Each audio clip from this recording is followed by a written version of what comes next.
నమస్తే, welcome to reality check. ప్రస్తుతం మనతో పాటు ఉన్నారు సీనియర్ జర్నలిస్ట్ విజయబాబు గారు. సార్ నమస్తే అండి. విజయ్ సార్, తెలంగాణలో హాట్ టాపిక్గా నడుస్తున్న విషయం మనకు తెలిసినదే. కవిత గారు నిన్న సస్పెన్షన్కి గురయ్యారు. ఏం చెప్తారు మీరు? తెలంగాణ రాజకీయాల్లో కల్వకుంట్ల కవిత పాత్ర అంటే నిజానికి ఏంటంటే కొన్ని సందర్భాల్లో ఎలా ఉంటుందంటే మీడియాలో టూ మెనీ అంశాలు ఉంటాయి. టూ మెనీ ఇష్యూస్ ఉన్నప్పుడు ఏంటంటే అది పెద్ద అప్రాధాన్యమైనటువంటి అంశంగా వెళుతుంది. కానీ ఏమి లేనప్పుడు ఏంటంటే అది ఒక హాట్ టాపిక్ కింద భారీ స్థాయిలో హైప్ క్రియేట్ చేస్తూ ఉంటారు. ఇప్పుడు ప్రజెంట్ ఏంటంటే పెద్ద సెన్సేషనల్ ఇష్యూస్ అటు ఆంధ్రాలో కానీ లేకపోతే ఇక్కడ తెలంగాణలో కానీ లేవు, ఒక కాళేశ్వరం ఇష్యూ తప్ప. సో ఈ టైంలో ఇక ఆవిడది హడావుడి హంగామా అది ఇది చేస్తూ ఉన్నారు. నాకైతే ఏమనిపించిందంటే just it's like as in case of Jaganmohan Reddy Sharmila issue లాగానే అని చెప్పి అనుకుంటున్నాను. అంతకు మించి ఇట్ మేక్స్ నో డిఫరెన్స్. ఇక్కడ గమనించాల్సింది ఏంటంటే ఆవిడ చాలా హాట్ కామెంట్స్ చేశారు హరీష్ రావు మీద, తర్వాత సంతోష్ రావు గారి మీద. ఎస్. అయితే నేను అడిగే పాయింట్ ఏంటంటే ఎంతకాలమో అయింది వాస్తవానికి, ఎన్నికలు జరిగిపోయాయి, గెలుపోవటంలో జరిగాయి, తర్వాత రాజకీయాలు చాలా జరిగాయి.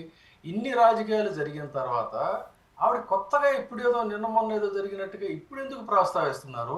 గతంలో ఎందుకు ప్రస్తావించలేదు? జైల్లో తీహార్ జైల్లో ఉన్నప్పుడు తనని కలవడానికి ఇదే హరీష్ రావు వెళ్ళినప్పుడు, ఇదే కేసీఆర్ వెళ్ళినప్పుడు ఒక్కసారిగా కన్నీటి పర్యంతమై అన్నగారిని అక్కున చేర్చుకుని బోరును ఏడ్చేసినప్పుడు, మరి ఆ రోజున ఇప్పుడు ఇవాళ 3 నెలల పైగా మాట్లాడలేదని చెప్తోంది, 90 రోజులు పైగా. ఆ రోజు మరి ఈ పాయింట్ ఎందుకు తను ప్రస్తావించలేదు? హరీష్ రావు గురించి ఎందుకు? ఇదే హరీష్ రావు ఢిల్లీ వెళ్ళాడు, ఆవిడ బెయిల్ కోసం తిప్పలు పడ్డాడు, ఇదంతా కూడా జరిగింది. అంటే ఏదైనా సరే లోపల జరుగుతున్న వ్యవహారాలు, కుటుంబ వ్యవహారాలు పార్టీలో కీలకంగా ఉన్న వాళ్ళకి అన్నీ తెలుస్తాయి. కానీ అంతవరకు తమకు బాగున్నంత వరకు, అనుకూలంగా ఉన్నంత వరకు కంఫర్టబుల్గా ఉంటారు. ఆ తేడా ఎక్కడ ఏదే వస్తుందో అప్పుడు మాత్రమే ఈ విషయాలన్నీ కూడా బయటకు వస్తాయన్నమాట. సో ఇవాళ కల్వకుంట్ల కవిత విషయంలో జరిగింది కూడా అదే. తను ఇక్కడ గమనించాల్సింది ఏంటంటే ఒక మంచి వేవ్ బీఆర్ఎస్కి, లేకపోతే అదర్వైజ్ టీఆర్ఎస్ అనాలో బీఆర్ఎస్ అనాలో కానీ ఆ పార్టీలో ఒక మంచి వేవ్ ఉన్న టైంలోనే వాళ్ళందరూ గెలిస్తే తను ఓడిపోయింది. ఇక్కడ తను పునఃసమీక్షించుకోవాలి. ఇంత వేవులో కూడా మనం ఒకళ్ళు ఓడిస్తే ఓడిపోయే వ్యవహారం ఉండదు. కానీ కవిత గారు ఆ మాట ఇప్పుడు ఇంతకు ముందు ప్రెస్ మీట్ లో కూడా అన్నారు కదా, నన్ను కావాలని కుట్ర చేసి ఓడించారు అని. ఎస్. ఇప్పుడు వాళ్ళు కావాలని ఓడించాలి అనేది ఆ శాతం, కొద్ది శాతం ఏమన్నా వాళ్ళు ఇన్ఫ్లుయెన్స్ చేయగలుగుతారేమో. ఖచ్చితంగా ఉండొచ్చు, ఉండకపోవడానికి ఛాన్స్ లేదు. ఏది ఎవరన్నా ఒకరిని బలమైన శక్తులు విత్ ఇన్ ది పార్టీలో ఓడించాలి అనుకుంటే ఓడించే అవకాశాలు కొంత మేరకు ఉంటాయి. కానీ అసలు తను ఓడించడం వల్ల వాళ్ళకి వచ్చే జరిగేదేంటి, వాళ్ళకి ఏం లాభం? తనకు తను ఎక్కువగా ఊహించుకుంటుందో తప్ప టీఆర్ఎస్లో తన స్థానం ఎప్పుడు కూడా ఎంత తను సమానంగా పనిచేశాను, ఇది ఉద్యమంలో నేను ఎక్కువగానే పనిచేశాను అని అన్నప్పటికీ కూడా అక్కడ ప్రధానమైన స్థానం అగ్రనేత కేసీఆర్. ఆయన ప్రస్తుతం ఇంకా రాజకీయాల్లో ఆయన ఉన్నారు. ఆయన పదవీ విరమణను బాధ్యతల నుంచి తప్పించుకోలేదు. ఆయన ఏంటంటే ఒక వ్యూహాత్మకంగా మౌనంగా ఉన్నారు. ఆయనతో పాటు కేసీఆర్ యాక్టివ్గా ఉన్నాడు, హరీష్ రావు యాక్టివ్గా ఉన్నాడు. ఇద్దరు కూడా గెలిచిన వాళ్ళు, ఇద్దరు ఉద్యమాలు చేస్తున్నారు. అలాంటి టైంలో తన స్థానం ఏంటి అనేది ప్రజలు నిర్ణయిస్తారు. ఇది తను కూడా క్రియాశీలకంగా వ్యవహరించినట్టయితే. అంతేగాని రాజకీయాల్లో స్థానాలు మనం అందిపుచ్చుకోవాలి తప్ప ఒకళ్ళు ఇస్తే వచ్చేది కదా. ఒకళ్ళు ఇచ్చినా కూడా అది ఎక్కువ కాలం నిలబెట్టుకోలేనప్పుడు. ఇక్కడ తాను ఓడిపోయింది, ఎందుకు ఓడిపోయింది అనేది ఒక పాయింట్. తర్వాత జైల్లో పెట్టారు. జైల్లో పెట్టిన తర్వాత తను అనేది ఏంటంటే తన కోసం అని ఇక్కడ భారీ ఎత్తున ఉద్యమాలు చేయలేదు, గతంలో ఇప్పుడు అనలేదు, కానీ పెద్ద ఎత్తున వీధి పోరాటాలు చేయలేదు. లేకపోతే తమిళనాడులో లాగా కిరసనాయిలు పోసుకుని అభిమానులు పెట్రోల్ పోసుకొని ఆత్మాహుతికి ప్రయత్నం చేయలేదు. అంటే తను చాలా ఎక్కువగా ఊహించుకుంది ఆవిడ. ఈ మాట గతంలో చెప్పింది ఆవిడ. తన కోసం జరగాల్సిన స్థాయిలో ఉద్యమాలు జరగలేదు, అది చాలా పొరపాటు అది. అయితే అక్కడికి వెళ్ళిన తర్వాత బయటకు వచ్చాక వాళ్ళు ఇచ్చిన సలహా ఏంటంటే ఒక అపప్రద అనేది చుట్టుకుంది. అది ఇదంతా అయ్యే వరకు పార్టీని నడిపించడానికి మేము ఉన్నాం కాబట్టి నువ్వు కొంతకాలం పాటు మౌనంగా ఉండు, ఆ తర్వాత మళ్ళీ ఫ్రెష్గా రావచ్చు అనేది ఆ సలహా తనకు రుచించక తనని కావాలని తొక్కేస్తున్నారు అని చెప్పని జైలు నుంచి బయటకు వచ్చాక కొంతకాలం, కొన్ని రోజుల పాటు, కొన్ని వారాల పాటు మౌనంగా ఉండి ఆ తర్వాత బయటకు వచ్చిన తర్వాత నుంచి అమెరికా వెళ్ళి వచ్చి తన వ్యూహాలకి పదును పెట్టింది. అంటే అక్కడ ఏదో డిఫరెన్సెస్ లోపల లోపల ఉన్నాయి. ఒక పాయింట్ ఏంటంటే కుటుంబ రాజకీయాల్లో ఎప్పుడు కూడా అధికారం వచ్చిన తర్వాత ఆ వాటాల వ్యవహారాల్లో తేడాలు నువ్వా నేనా అనేది వస్తుంది. ఏ పార్టీ అయినా తీసుకోండి మీరు. అది ఏఐడిఎంకే కావచ్చు, డిఎంకే కావచ్చు, లేదు అంటే మన వైఎస్ఆర్సీపీ స్వయంగా జగన్మోహన్ రెడ్డి గారు పెట్టుకున్న పార్టీ అయినా ఆ పార్టీ కావచ్చు. ఏ పార్టీలోనైనా ఏ ప్రాంతీయ పార్టీలోనైనా చివరికి తెలుగుదేశం పార్టీ మనం 30 సంవత్సరాలు వేడుక జరుపుకున్నాం. అసలు ఆయన మొన్న ఏదో వరలరామయ్య గారు చెప్పాడు, ఆయన పిచ్చి మహారాజు చంద్రబాబు నాయుడు గారు అని చెప్పని. ఆ పిచ్చి మహారాజు గారు ఆయన కాపాడాడు కాబట్టి పార్టీ నిలబడిందని వాళ్ళ ఉద్దేశం. కానీ పార్టీ వ్యవస్థాపకుడిని ఎక్కువ ఉద్దేశాడని ఇట్లా ప్రాంతీయ పార్టీల్లో కుటుంబ వారసత్వాలు ఉన్నప్పుడు ఖచ్చితంగా ఈ డిఫరెన్సెస్ అనేవి వస్తాయి. బట్ అంతిమంగా ఇందులో ఎవరి పక్షాన నిలబడాలి అనేది ప్రజలు నిర్ణయిస్తారు.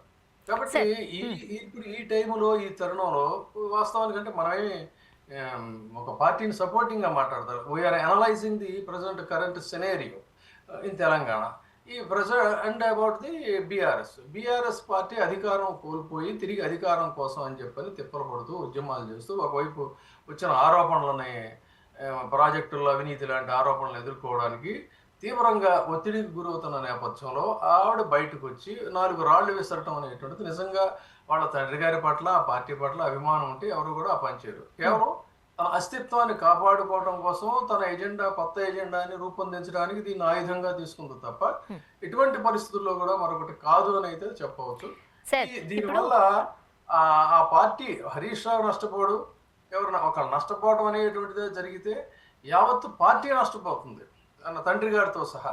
కాబట్టి ఇవన్నీ కూడా తను ఏదో చాలా ఆచితూచి మాట్లాడేటువంటి ఇదే తప్ప మరొకటి కాదు. అండ్ అంతిమంగా తను కూడా బయటికి వెళ్ళి అటు పక్కన షర్మిల గారు ఏ మేరకు అచీవ్ చేశారో ఈ ఇంచుమించు ఇక్కడ కూడా అదే ఉంది. దానికి దీనికి సంబంధం ఏంటి, పోలిక ఏంటి అనొచ్చు. ఇక్కడ నేను మీకు ఒక శాస్త్రీయపరమైనటువంటి ఒక అంశం చెబుతాను, చాలా ఇంపార్టెంట్ పాయింట్ ఇది. ఒకసారి ఆకాశంలో విష్ణుమూర్తి వాహనం అయినటువంటి గరుడు ఆకాశంలో విహరిస్తూ ఉన్నారట. విహరిస్తూ కైలాసం మీదగా వెళుతుంటే కైలాసంలో శివుడి మెడలో ఉన్న పాము చూసి ఎగతాళిగా ఏం గరుడా బాగున్నావా అని అడిగిందట. అడిగితే చిర్రెత్తుకొచ్చింది. ఎందుకని సహజంగా పాములకి గరుడుని చూస్తే భయం వేస్తుంది. కానీ ఈ పాము ఎక్కడుంది, సాక్షాత్తు శివుడి మెడలో ఉంది, అంటే బయటి కంఫర్ట్ జోన్లో ఉంది. ఇప్పుడు ఈ అంతర్గతంగా పార్టీల్లోంచి బయటకు వచ్చి నగరాలు చేసే వాళ్ళందరూ కూడా గమనించాల్సిన చాలా వ్యాలిడ్ పొలిటికల్ సూత్రం అది. ఆ కంఫర్ట్ జోన్లో ఉండి అంత పెద్ద బలమైన శక్తిని ఎగతాళిగా మాట్లాడితే అప్పుడు ఆ గరుడు ఏమంటాడంటే, నేను బాగానే ఉన్నాను, నువ్వు కూడా బాగానే ఉన్నావు, ఎవరు ఉండవలసిన స్థానాల్లో వాళ్ళు ఉంటే బాగానే ఉంటుంది, బయటికి వస్తే తెలుస్తుంది వ్యవహారం ఏంటో, అంటే నువ్వు బయటికి రా నీ సంగతి ఏంటో చెప్తానని. పాము బయటకు వస్తే గరుడికి ఎంతసేపు అని ఎగరేసుకోవడానికి అది కదా. సో అని ఒక హెచ్చరిక చేస్తుంది. ఇది చాలా తమిళనాట ఒక సుప్రసిద్ధమైనటువంటి కవిత్వం, తెలుగులో కూడా ఉంది దీనికి సంబంధించి. సో ఇక్కడ అటు షర్మిల గారు కావచ్చు, లేదు ఇటు కల్వకుంట్ల కవిత గారు కావచ్చు, వాళ్ళిద్దరూ కూడా ఖచ్చితంగా ఎఫిషియెంట్ పర్సన్స్గా వాళ్ళని వాళ్ళు నర్చర్ చేసుకున్నటువంటి వాళ్ళే. కానీ అంతకు మించి స్థాన బలం అనేది చాలా ప్రధానం. వాళ్ళ ఎగ్జిస్టెన్సు ఎంతవరకు అంటే లాంగివిటీలో నేను చెప్పలే, లాంగివిటీలో మళ్ళీ వాళ్ళ ఒక ఇండివిజువల్ పర్సనాలిటీస్గా ఎదగచ్చు, జస్ట్ లైక్ మన జగన్మోహన్ రెడ్డి గారి లాగా. కానీ ప్రజెంట్ సిచ్యువేషన్లో వాళ్ళు ఇంకా అంత స్థాయికి రాకముందే తమను తాము ఎక్కువగా ఊహించేసుకొని గతంలో జనాలు తమకు పలికినటువంటి జేజేలు అవి చూసుకొని ఇదంతా మన ఇండివిజువల్ కెపాసిటీ అనుకుని ఉన్న స్థానాన్ని మర్చిపోయి కూర్చున్న చెట్టుని కొమ్మని నరుక్కున్నట్టుగా చేసినట్టుగా ఉందో తప్ప మరొకటి కాదు. దీనివల్ల వాళ్ళు they are not going to achieve anything. మహా అయితే ఇప్పుడు ఆవిడ ఒకప్పుడు అంత బ్రహ్మరథం పట్టారు, తెలంగాణలో పార్టీ పెడితే ఏమైంది, ఆ తర్వాత ఎంతవరకు దక్కిందంటే కాంగ్రెస్ పార్టీలో చేరితే ఒక నామినేటెడ్ పోస్ట్ ఇచ్చారు, ఏది కూడా పార్టీ పోస్టు. రేపు భవిష్యత్తులో ఏదన్నా ఉంటే ఇంకొక నామినేటెడ్ పోస్ట్ ఇస్తారు. ఈవిడికి కూడా ఒకవేళ రాజకీయంగా జరిగేది అదే తప్ప ఇది ఖచ్చితంగా ఒక మహా తప్పిదం. ఇక స్కాండల్స్కి సంబంధించి ఆవిడ అన్నారు కాబట్టి దాని మీద నిజం నిగ్గు తేల్చాలని చెప్పని ఏ సార్, ప్రజాస్వామ్యవాదైనా కూడా కోరుకుంటాం, మనం కూడా అదే కోరుతాం. ఇప్పుడు కాళేశ్వరానికి సంబంధించిన ప్రాజెక్టుకి సంబంధించి మనం వింటున్న ఆరోపణలు చూస్తూనే ఉన్నాం. అయితే ఇప్పుడు కవిత గారి సస్పెన్షన్తో పాటు కవిత గారు చేసిన ఆరోపణలు ఏవైతే ఉన్నాయో, ఈ కాళేశ్వరం ప్రాజెక్టుకి సంబంధించి హరీష్ రావు గారు భారీ కుంభకోణానికి పాల్పడ్డారు అని అంటున్నారు కదా. ఒకసారి మీ అనాలిసిస్లో ఏం జరిగి ఉంటుంది అంటారు? ఒకటి, ప్రాంతీయ పార్టీ ఏకవ్యక్తి సేనగా ఆవిర్భవించి తనను తను ఒక ఆల్మోస్ట్ ఒక డిక్టేటర్ లాగా ఆ పార్టీని నడిపించిన వ్యక్తి కేసీఆర్ గారు. కేసీఆర్ గారి అనుమతి లేకుండా, కేసీఆర్ గారి కనుసన్నల నుంచి బయటికి వెళ్ళి ఆయనకు తెలియనటువంటి అతీతంగా అతిపెద్ద ప్రాజెక్టుల వ్యవహారంలో కుంభకోణాలు జరిగి ఉంటే అంటే జరిగాయా లేదనేది ఆల్రెడీ దాని మీద కమిషన్ వేశారు. కాంగ్రెస్ పార్టీ ముఖ్యమంత్రి గారు రేవంత్ రెడ్డి గారు దాన్ని సిబిఐకి కోరారు, ఇదంతా ఉంది. కానీ అది వితౌట్ కేసీఆర్స్ నాలెడ్జ్ జరిగింది అని చెప్పని ఆయన్ని ప్రత్యేకంగా విడదీసి కొంతమంది మీద బురద చల్లటం అనేటువంటిది అది అసలు అర్థం లేనటువంటి వ్యవహారం. కాబట్టి ఏది జరిగినా కూడా దీని కింద ఒక కాన్ఫిడెన్షియల్ మ్యాటర్లో 2-3 ఇన్వాల్వ్మెంట్స్తోనే జరిగి ఉంటుంది. అదర్వైజ్ ఏమి జరిగి ఉండకపోవచ్చు. జరిగిందా లేదని తేల్చాల్సిందేమో నిజ నిర్ధారణ కమిటీ, సిబిఐ కానీ ఏదైనా కానీ. కానీ ఇప్పుడు సరికొత్తగా బయటకు వచ్చి ఆరోపణలు చేయడం అనేది అర్ధరహితం. ఇక హరీష్ రావు గారి విషయానికి వద్దాం. ఆ పార్టీని ఒక ఉద్యమ పార్టీ స్థాయి నుంచి తర్వాత తదనంతర కాలంలో ప్రచార వ్యవహారంలో కానీ, వ్యూహాల్లో కానీ, మరొక రకం కానీ, ఇంకో రకంగా కానీ చెప్పాలంటే ఆ పార్టీలో జనంతో నిత్యం ఒక మంత్రిగా ఉండి జనంతో ఎప్పుడు కూడా కనెక్టివిటీని కోల్పోకుండా నియోజకవర్గాల్లో కానీ, ఇతర సంఘటనలు జరిగినప్పుడు హుటాహుటిన బయలుదేరడంలో కానీ, అంటే ఒక ప్రజానాయకుడి, ఒక మాస్ లీడర్గా చెప్పాలంటే the one and only person none other than Harish Rao అనేది అయితే చాలా విస్పష్టంగా చెప్పవచ్చు. ఆయన కంట్రిబ్యూషన్ ఆ పార్టీకి, ఆ పార్టీలో పనిచేసిన ప్రభుత్వానికి చాలా ఎక్కువగా ఉంది. తనని తక్కువ చేసి మాట్లాడటం కరెక్ట్ కాదు. అదే కుంభకోణాల విషయంలో ఖచ్చితంగా కుంభకోణం జరుగుంటే దాని మీద ఎంక్వైరీ, ఆ సబ్జెక్టుగా ఈ సబ్జెక్ట్ రెండు నేను క్లబ్ చేయటంలా. లీడర్షిప్ క్వాలిటీస్ అనే ఆస్పెక్ట్లో వస్తే బీఆర్ఎస్లో ఫస్ట్ మ్యాన్ ఎవరు అన్నప్పుడు ఆటోమేటిక్గా కేసీఆర్ గారు ఉంటారు. ఆ సెకండ్ ప్లేస్ ఎవరు అన్నప్పుడు ఆయన కుమారుడికి కార్యనిర్వాహక అధ్యక్షుడి బాధ్యతలు అప్పచెప్పినప్పటికీ కూడా ఆ పార్టీలో ఒక ఇరుసుగా, ఒక బ్యాక్ బోన్గా ఉన్నటువంటి వ్యక్తి హరీష్ రావు అనేది నిస్సందేహంగా చెప్పవచ్చు.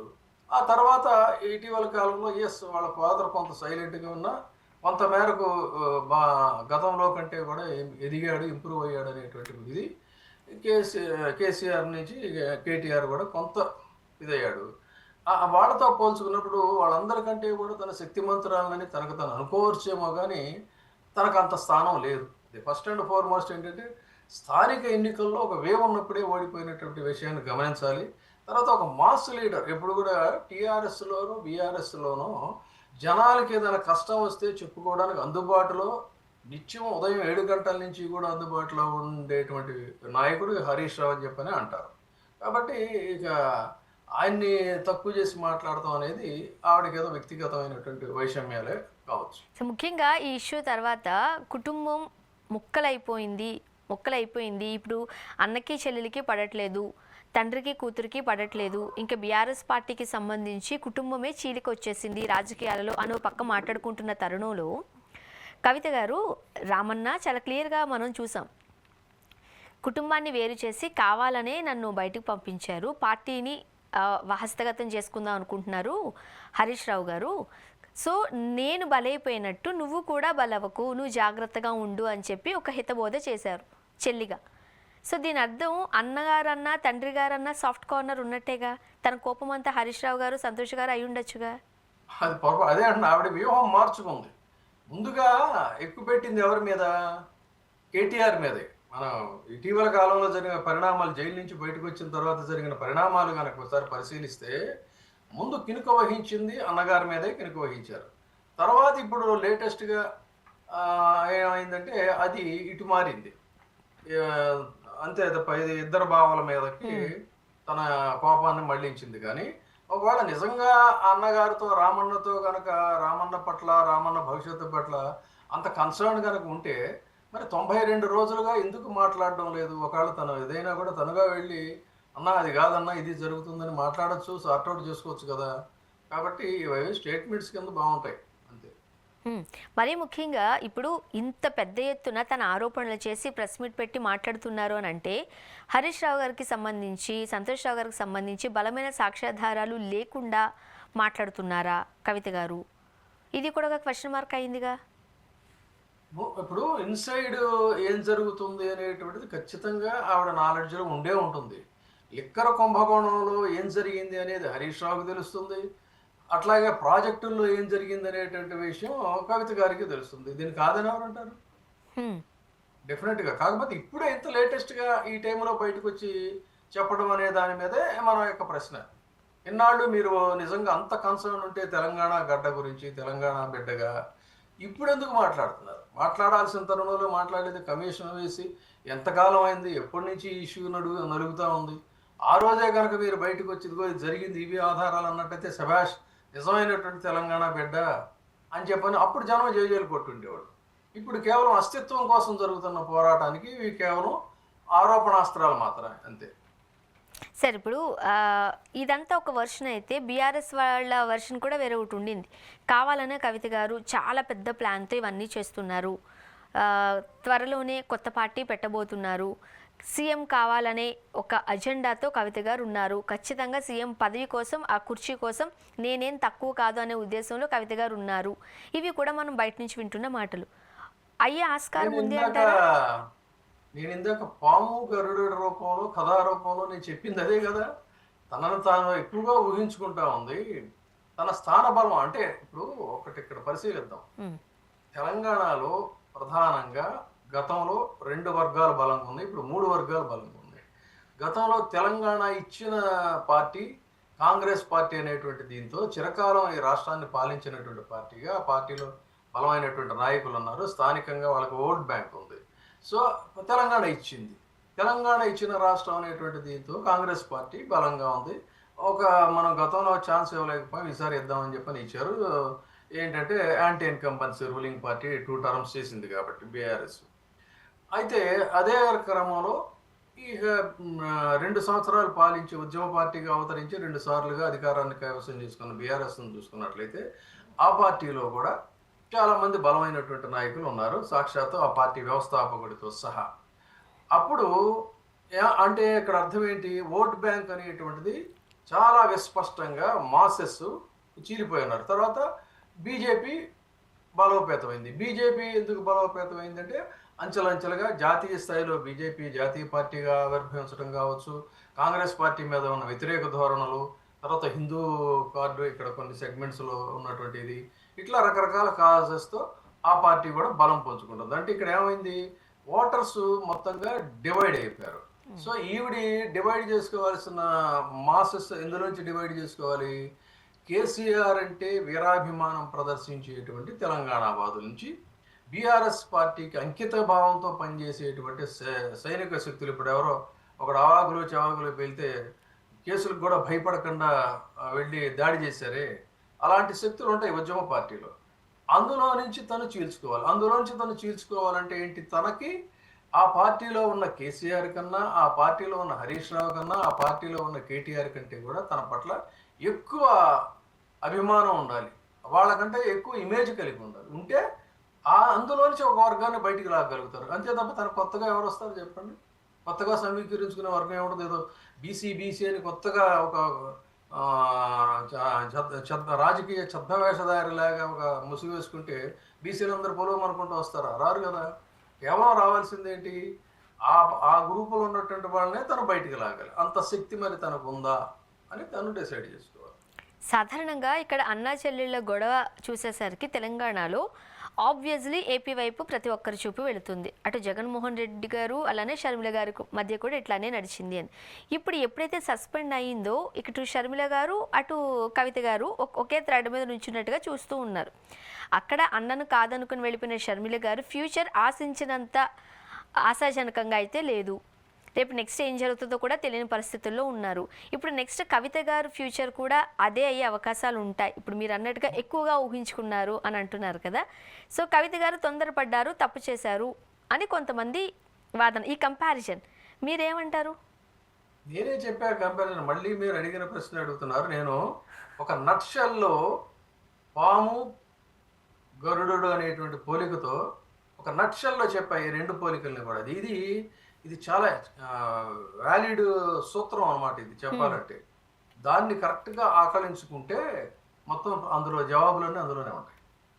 ఇప్పుడు తెలంగాణలో వీళ్ళు చేసినా ఏం చేసినా కూడా ఇట్ మేక్స్ నో డిఫరెన్స్. అంటే ఏంటి, కూర్చున్న కొమ్మని నరుక్కుని ఒక వృక్షంగా ఎదగాలి అనేటువంటి ప్రయత్నం తప్పిది మరొకటి కాదు. ఇప్పుడు తెలంగాణలో ప్రస్తుతానికి బీఆర్ఎస్ చాలా ఇబ్బందికరమైన పరిస్థితులను ఎదుర్కొంటోంది.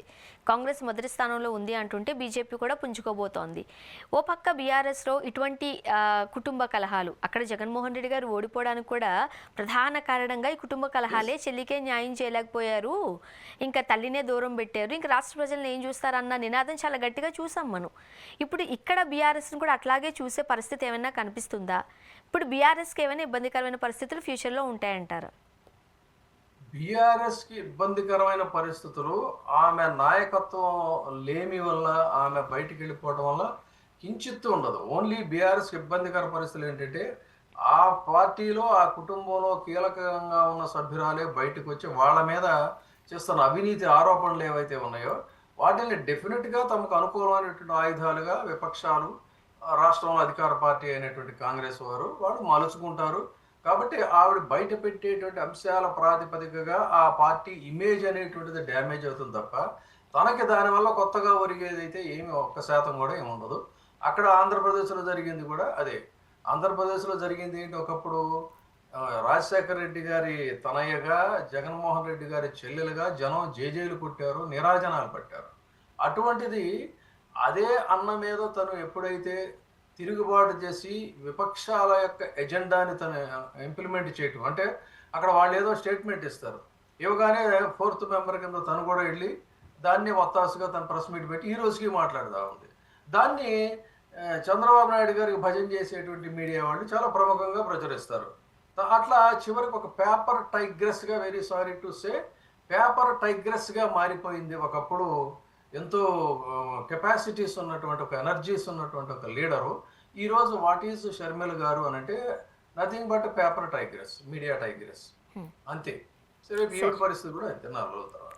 సార్, మనం ఏపీ రాజకీయాల దగ్గరికి వెళితే అమరావతి 2వ విడత భూసేకరణకు సంబంధించి సిఆర్డీఏ డెసిషన్ని ఎలా చూడాలంటారు? వాస్తవానికి అమరావతి వ్యవహారం చాలా శరవేగంగా ఆయన ఒక డ్రీమ్ ప్రాజెక్ట్ కింద తన ఈ టెన్యూర్ అయిపోయేలోపు దాన్ని పూర్తి చేయాలని విశ్వ ప్రయత్నాలు చేస్తున్నారు. ఆ విశ్వ ప్రయత్నాలు చేసేటువంటి దీంట్లో వైపు ఇంజనీర్స్ని వాళ్ళని కూడా పరిగెత్తిస్తున్నారు. ఎంతగా పరిగెత్తిస్తున్నారంటే ఇంజనీర్ని కూడా పట్టుకొని బ్లడీ ఫుల్ ఏం చెప్పి మాట్లాడుతున్నాను అని చెప్పిన పబ్లిక్గా ఆయన పొంగూరు నారాయణ గారు, ఆయన కదా ఇదంతా కూడా ఆయన పర్యవేక్షణలో జరుగుతుంది కదా, 4 రోజులు టైం ఏంటి అని చెప్పి తిట్టాడు. 4 రోజులు టైం ఏంటి అని ఒక ఇంజనీర్ని తిట్టాడు కానీ వరుణ దేవుడిని తిట్టలేడుగా. 4 రోజుల్లో పూర్తి చేసేయాలని చెప్పని ఆయన తిట్టాడు. ఆ తర్వాత ఏం జరిగింది, బీభత్సమైనటువంటి వర్షాలు వచ్చాయి. వర్షాలు వచ్చి ఆయన 4 రోజులు అనుకున్న దానికి ఇంకా మరింతకు ముందు నీళ్లు తోడుకున్న తర్వాత చూద్దాం అన్నట్టుగా వరుణ దేవుడు కొండలతో లేకపోతే ఇంకా దీంతోనో పారవేసినట్టు అయింది. ఆయన తిట్టలేడు కదా. సో ఒకవైపు ఏంటంటే ఒక 3 ముళ్ళు వేస్తా ఉంటే వెనక 6 ముళ్ళు చిక్కుముళ్ళు పడుతున్నట్టుగా ఉంది వ్యవహారం. ఇక భూసేకరణకు సంబంధించి ఇదే నారాయణ గారు ఇప్పుడు ఏమైంది, ఆయన కన్ఫెస్ చేశారు. ఏమని, ఇంకా సేకరించవలసినటువంటి భూమి మిగిలే ఉంది, ఇంకా కొంతమంది ఇది చేస్తున్నారు, ఇస్తే తీసుకుంటాం కాదంటే లాక్కుంటాం అనేటువంటి ధోరణిలోనే దాదాపుగా జీవో కూడా ఉంది నా దగ్గర. ఆ రకంగానే వాళ్ళు మాట్లాడారు. అంటే దాన్ని బట్టి అక్కడ పూర్తిగా గతంలో చాలామంది అనలిస్టులు, పరిశీలకులు అమరావతి భూసేకరణ పూర్తి కాలేదు, పూర్తిగా జరగలేదు, పూర్తి అయిపోయింది, మొదలు పెట్టేసాము, అదంతా కూడా ఓన్లీ ప్రాసెస్ అంటున్నారని పదే చెప్పినా కూడా అదేం కాదు, అయిపోయింది, పూర్తిగా అయిపోయింది, ఇంకా అదనంగా కూడా మేము సేకరిస్తున్నామని చెప్పారు. కానీ ఆ రోజున పూర్తి కాలేదన్న మాట చెప్పాల. ఈరోజు బయటకు వచ్చింది అదేవిధంగా ఒకవైపు పూర్తిగాను భూసేకరణ పూర్తి చేసే ప్రక్రియలోనేమో ఇంకా అవరోధాలు ఎదుర్కొంటూ ఉంటే, ఇంకా కొత్తగా భూసేకరణ అనేసరికి ఏమైందంటే ఆల్రెడీ భూములు ఇచ్చినటువంటి రైతులు ఎవరైతే ఉన్నారో హ్మ్. వాళ్ళు వాళ్ళు గొడవ చేస్తున్నారు. ఏమని? మాకు ఇస్తానన్నటువంటి అంటే ప్రయారిటైజ్ ఉంటుంది కదా! హ్మ్. ఆ ప్రయారిటైజ్ చేసేటువంటి దీంట్లో మమ్మల్ని మేము పూర్తిగా వెనకబడిపోయే ప్రమాదం ఉంది అని ఇప్పుడు వాళ్ళు కూడా కంగారులో ఉన్నారు. సో మొత్తంగా ఇది ప్రస్తుతం అయితే దీన్ని వాస్తవాలని వైసీపీ వారు కూడా దీన్ని బయటకి చెప్పాల్సినంత స్థాయిలో దీన్ని చెప్పడం లేదు.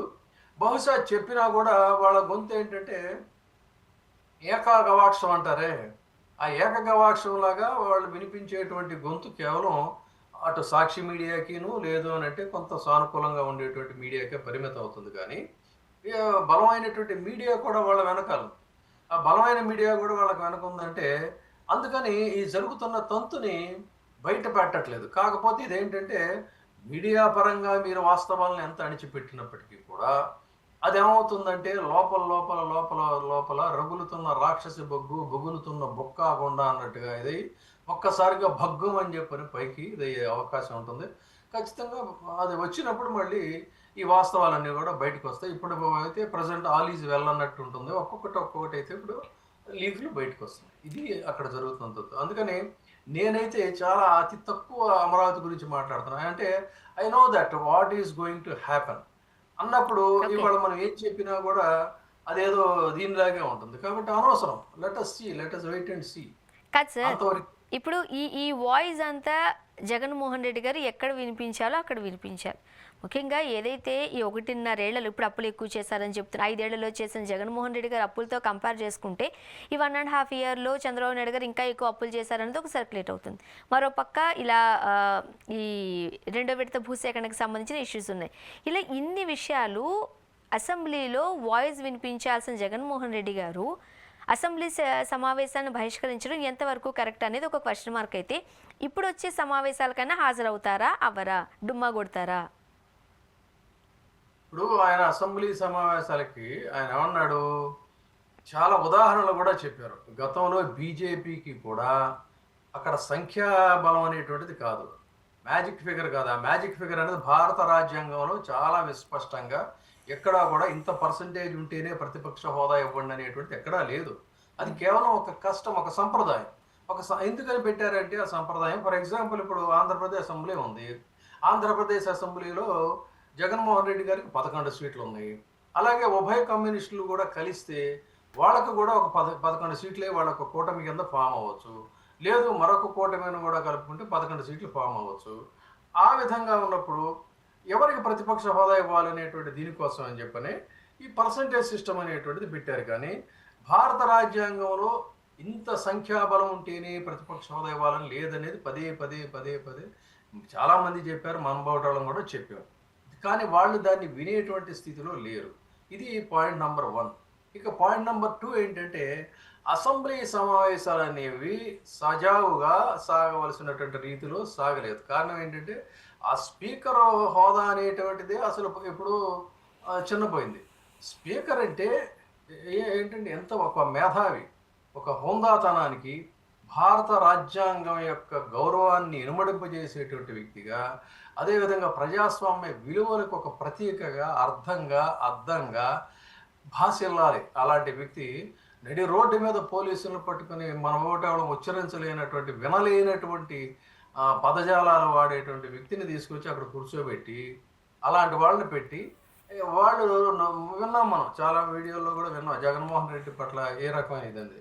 మీరు విపక్ష నాయకుల్ని ప్రతిపక్ష నాయకుల్ని విమర్శించండి, తూర్పారబట్టండి, కానీ జుగుప్సాకరమైనటువంటి భాషలో మాట్లాడి ఒక సంస్కృతిని సంప్రదాయాలను కూడా మంట కలిపేటువంటి రీతిలో ఉంటే ఆ రకంగా మొత్తం రాజకీయాన్ని పూర్తిగా మార్చివేసిన తరుణంలో అక్కడికి వెళ్ళి పైగా ప్రజా సమస్యల మీద చర్చిస్తారంటే ప్రజా సమస్యల మీద చర్చించేది ఏముండదు. స్వయంగా ఇక సమావేశాలు మొదలు కాకముందే మొన్న ఒక ప్రసంగంలో ముఖ్యమంత్రి చంద్రబాబు నాయుడు గారే చెప్పారు, రప్ప ఆయన కూడా రప్ప అనే దాన్ని మాట్లాడాడు. ఆయన కూడా ఏమైంది పులివెందుల్లో రప్ప అని ఆయన మాట్లాడతారు. ఆయన స్థాయికి, ఆయన వయసుకి, ఆయన అనుభవానికి ఈ పదాలేంటో, ఈ ప్రయోగాలేంటో చూస్తే ఎందుకు ఈ తరహా రాజకీయాలనేది అసలు నవ్వాలో, ఏడవాలో కూడా అర్థం కానటువంటి స్థితి అనమాట. సో, ఇప్పుడు రేపు అసెంబ్లీకి వెళ్ళిన తర్వాత జరిగేటువంటిది కూడా ఇదే. అదేమంటే దీనికి మీరే ఆరంభకులు అని చెప్పి వీళ్ళు అంటారు. కాదు ప్రారంభకులు, రోజా విషయంలో ఆ రోజున మీరు ఏం చేశారు, ఏడాది పాటు అప్రజాస్వామికంగా సస్పెండ్ చేశారని నోటికొచ్చినట్టు మాట్లాడారని చెప్పి వాళ్ళు అంటారు. మొత్తంగా అయితే సభా సంప్రదాయాలు అనేటువంటివి మంట కలిసిపోయిన రీతిలో ప్రజా సమస్యల గురించి చర్చించేటువంటి వేదికగా కాదు ఇది. కేవలం రాజకీయ వికృత క్రీడా విన్యాసాలకి వేదికగా మారిపోయింది అన్నటువంటి దీంట్లో వెళ్ళినా ఒకటే, వెళ్ళకపోయినా ఒకటే. అని వెళతారా లేదన్నది ఇట్ ఈస్ హిస్ చాయిస్. చూద్దాం సార్ ఏం జరగబోతుందో. థ్యాంక్ యూ సో మచ్ అండి, మీ అభిప్రాయాలు పంచుకున్నారు sir. Thank you very much. ఇది వాళ్ళ రియాలిటీ చెక్. Stay tune.